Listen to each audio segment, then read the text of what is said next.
Hello guys, today now I'm going to explain how to take input dynamically in Java.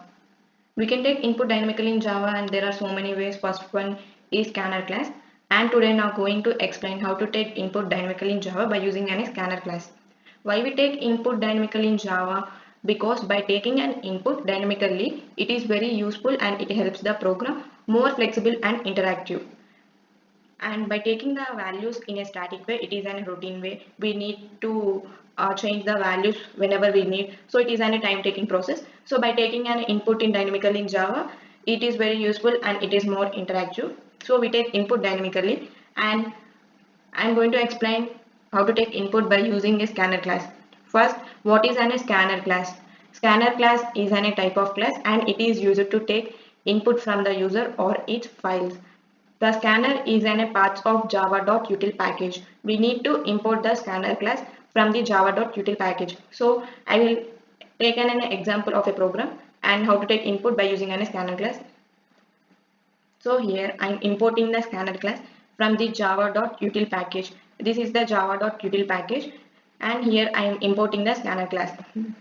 So I import the scanner class. Next I have written the class name as input demo. Next I have written the main method public static void main string of args. Here I have declared the integer data type and variable a. Here I have written the scanner class to take the input dynamically, and this is an SE which is used to holds the address of an object, and it is used to stores the address of a new object. SE is acts as a reference variable, and it is used to access the methods which are there in the scanner class, such as this is the one type of method next int of, and we have next float, and we have next double, next line. These are the methods we have in scanner class.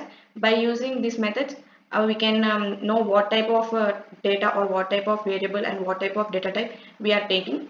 So we need to access these methods, we want one and a reference variable, or this is the SC which is used to access the methods in a scanner class, and this is the new keyword. This keyword is used to create a new object. By using this new keyword, we can create an object. So here I am creating the new scanner object. This object address was stored in this SC. So whatever the object we have created, the address will be stored in that SC. And coming to system.in, system.in is used to reach the input from the object from the keyword which was entered by the user. This system.in is nothing but a keyword which is used to give values from the keyboard. And this coming to this, a equal to sc.nextInt of. A is a variable which is used to store the input value.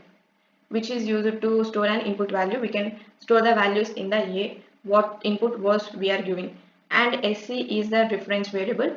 It was referring the object. And the next int method, it is by using sc we can access the methods. So here we are accessing the next int method by using the sc. Next int is when we take next int method, when we are taking an integer type of value, we need to take next int of method. So here I am taking the integer type of value, so here I am taking next int of method. If we taking an string, we need to return next line of float, we need to write a next float, or double, we need to take the next double. So here I have written the sc dot next int of, and finally I am printing the a value. So here in the console I have given the value 10 from the keyboard, so it will print the output as 10, and I will execute the program. How does it works? So here I am importing the scanner class from the java.util package. Import java.util.scanner. So here I imported the scanner class.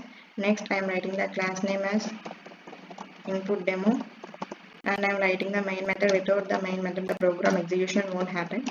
So I am writing the main method string of args, and here s should be capital, and here I am declaring the integer data type variable a, and here I am writing the scanner class to take input dynamically, and I am here writing sc.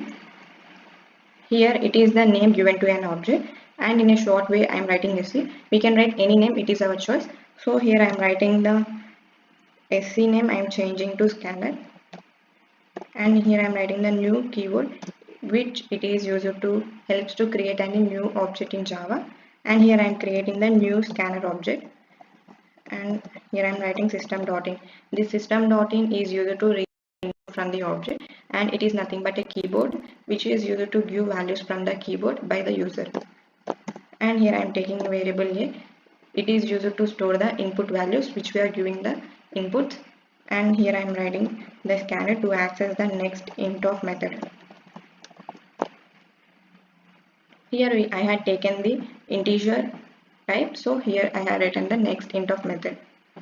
And next I am printing the a system.out of println of a,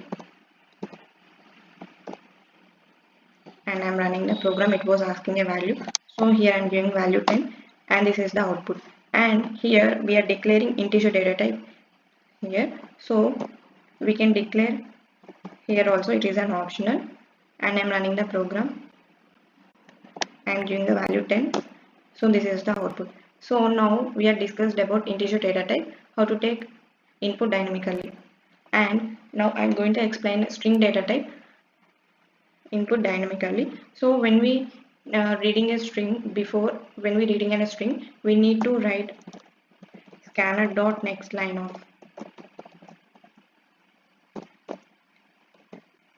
It consumes the leftover new character /n. Why we are writing this? Because after this next int of method, we should write this next line of method. So here, if we won't write this scanner dot next line of, it will returns the empty string. After the integer data type, we should write this scanner dot next line of to read the string data type. So here I am writing string data type variable b equal to scanner dot next line of. For a string data type, we need to take next line of method. So here I am printing the b, and I am running the program. So here I am giving the integer value 10 and a string how are you.